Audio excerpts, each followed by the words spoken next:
What was it about your version of TRL that was so groundbreaking, you think? What was so groundbreaking about TRL when, even before I was on it, but I can speak to specifically when I was on it, was it's bittersweet. There's this industry of social media, which I understand. I mean, I even use it to my advantage for work. It's actually in all of my contracts. Companies put it into your contract that they want to encourage you to be active on Facebook and Instagram and Twitter and Snapchat and everything that there is on the internet. Back then, there was none of that. So it was really freeing and I think liberating for these amazing musicians who have done so much in their life to come into a comfort zone and literally know that we're all just here having a conversation and you're safe here. No one's backstage with an iPhone or whatever other kind of phone trying to post something or do something. You were present. I looked at you. I had a conversation with you.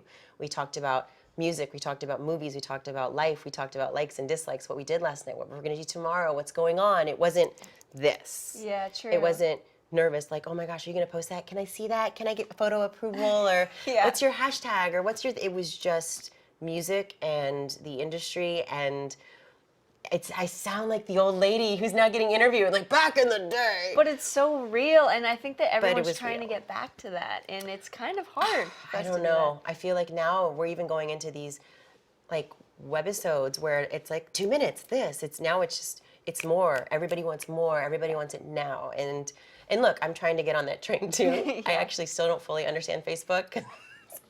Sorry, you don't need it. I missed that window. I had to Facebook Live something the other day, and I was this mom who's like, "Is it on? I think it's on. It says it's live." That's the thing about TRL back in the day, was that it was truly an experience. It was a true interaction, and then when they came out, that's when they promoted their album or their movie or whatever they were doing at the time. But when they walked off, it was real. Like whenever you go do any appearance, it's like, can you stop by this step and repeat? Can you use this hashtag? Here's our Instagram cam. Here's our Facebook Live cam. Here's our Twitter cam. And later, can you post these 5 things at these exact times to make sure you send us the I'm like, okay. Do you have any crazy BTS story that no one knows about? If you watched it, you know about it, but it's still the craziest story about TRL for me.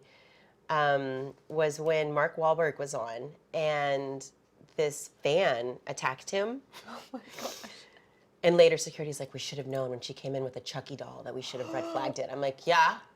Normally when a fan comes in with a Chucky doll, there's a red flag, I think. Right. So all of a sudden I'm interviewing Mark Wahlberg. I love that all of my stories have footage. This is the craziest thing about being live every day of the year. And you hear this thump, and both of us look left, and she jumped out of the bleachers, and she's, in my mind, it's slow motion. Woof, woof, woof. And so then I go, oh, beep. And I run behind Mark Wahlberg. Later, everybody made fun of me. They're like, it's your show, you should protect him. I'm like, he's Marky Mark. Yeah. Like, the guy has a 30-pack and like muscles. What am I gonna do to protect him? So I ran behind him. She comes up and literally like hockey checks me out of the way and then just bear hugs him. And he's, again, Mark Wahlberg, he couldn't pull her grip off of him. So I was like, oh, we're gonna go to commercial break, bye, we'll be back.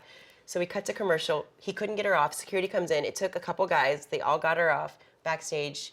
They're like, do you wanna press charges? We're so sorry, this has never happened, we're mortified, because we've never had a security breach like that. And he was so gracious and so kind, he was like, nah, she's a fan, I respect that. I'm like, I'm so sorry, Mark, I just ran away. Were there ever any like wardrobe malfunctions or anything wacky that happened? The Mark Wahlberg thing was pretty crazy. That's one that I can't ever forget. Now,